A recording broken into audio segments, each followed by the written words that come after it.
මීන ලග්න ඔබට කෙටියෙන් නමුත් වැදගත් යමක් කියලා යන්න තමයි අද මේ වීඩියෝ එක මම කරන්නේ.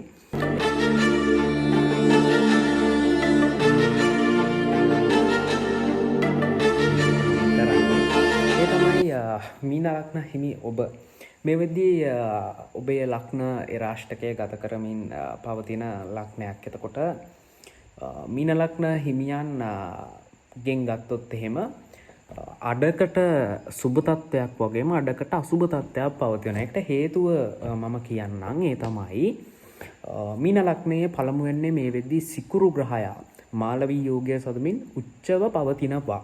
හරිද?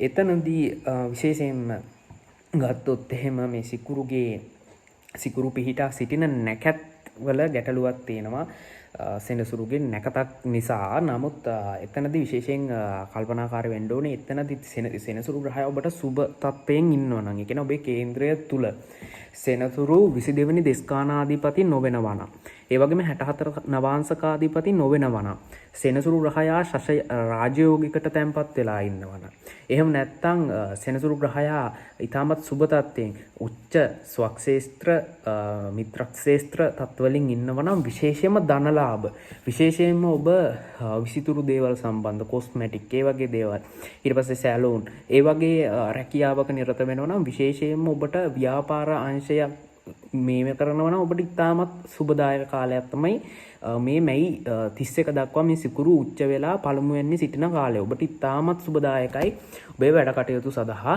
විශේෂයෙන්ම අලුත් ව්‍යාපාර ආරම්භ කරන්න ආයෝජන අවස්ථාවලට ඉතාමත් සුබ කාලයක් මේ මැයි 31 දක්වා පවතින එක මතක තියාගන්න. නමුත් සෙනසුරු ඔබේ අසුබ තත්ත්වයෙන් ඉන්න ඔබේ කේන්ද්‍රය තුළ 22 වෙනි දෙස්කානාධිපති වෙනවනම්, 64 නවාංශකාධිපති වෙනවනම්, සෙනසුරුගේ මහදසාවක් ඔබ ගත කරනවනම්, සෙනසුරු නීච තත්ත්වයෙන් ඉන්නවනම්, ඒ නීච තත්ත්වයෙන් ඉඳලා සෙනසුරු අසුබ නැකතක පිහිටලා ඉන්නවනම්, අසුබ භාවයක ඉන්නවනම් ඔබට අන්න ගැටලු ප්‍රශ්න මතුවෙන කාලයක් තමයි ඉදිරි වසර දෙකමාර. එතනදී මතක තියාගන්න ඔබ ඒ රාශිකයක් තමයි කොච්චර උනත් ගත කරන්නේ.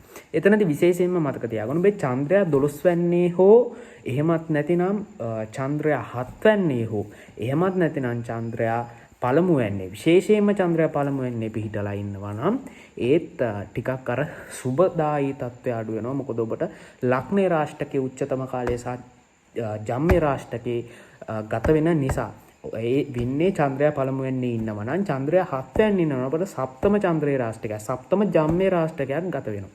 චන්ද්‍රයා 12 වෙන්නේ ඉන්නවා ඔබට විශේෂයෙන්ම ව්‍යයස්ථානයේ චන්ද්‍රයා ඉන්නවා නම් එතනදී චන්ද්‍රේ රාශිකයේ අවසාන කාලය. නමුත් එතනදිත් සැලකිලිමත් වෙන්න ඕනේ. විශේෂයෙන්ම තමයි චන්ද්‍රයා 12 වෙන්නේ ඉන්න නිසා, කියන්නේ චන්ද්‍රයා දුෂ්ට ස්ථානගත වෙලා ඉන්න නිසා.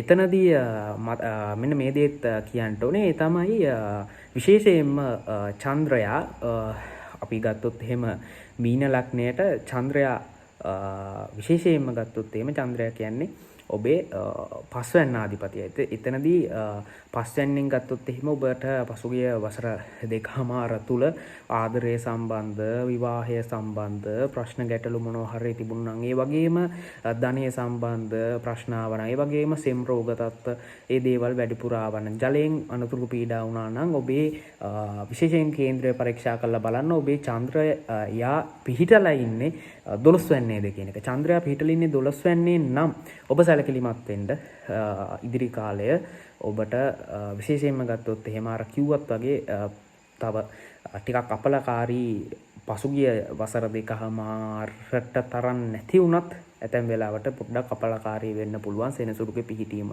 අනුව ඔබට. විශේෂයෙන් ඊළඟ කාරණාව ඔබ විශේෂයෙන්ම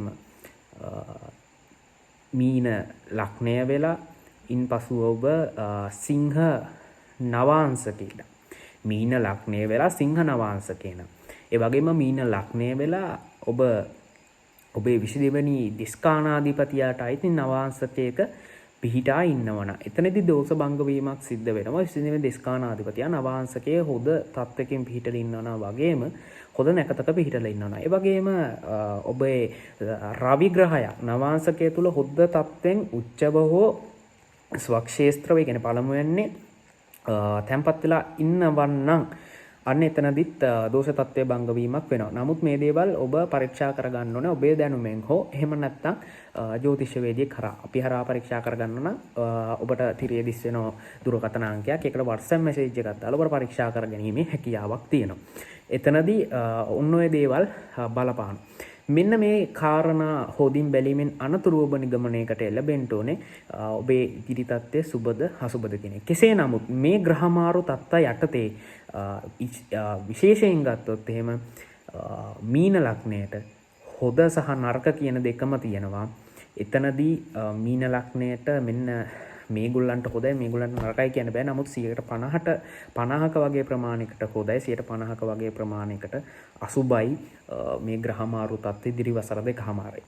ඒ වගේම මීන ලග්න හිමි ඔබට විශේෂයෙන්ම මේ අවුරුද්දේ පළවෙනි මාසේ මේ රවි මාරුවත් එක්ක කියන්නේ අප්‍රේල් 14න් පස්සේ මාසයක් යනකම් ඒ කියන්නේ මැයි 14 වෙනකම් ඔබට විශේෂයෙන්ම සුබයි. ඔබ නඩු කටයුතු මොනවා හරි ඔබට තිබුණා නම් නඩු කටයුතු වලින් ජය ගන්න ලැබෙන කාලයක් මේ මාසේ.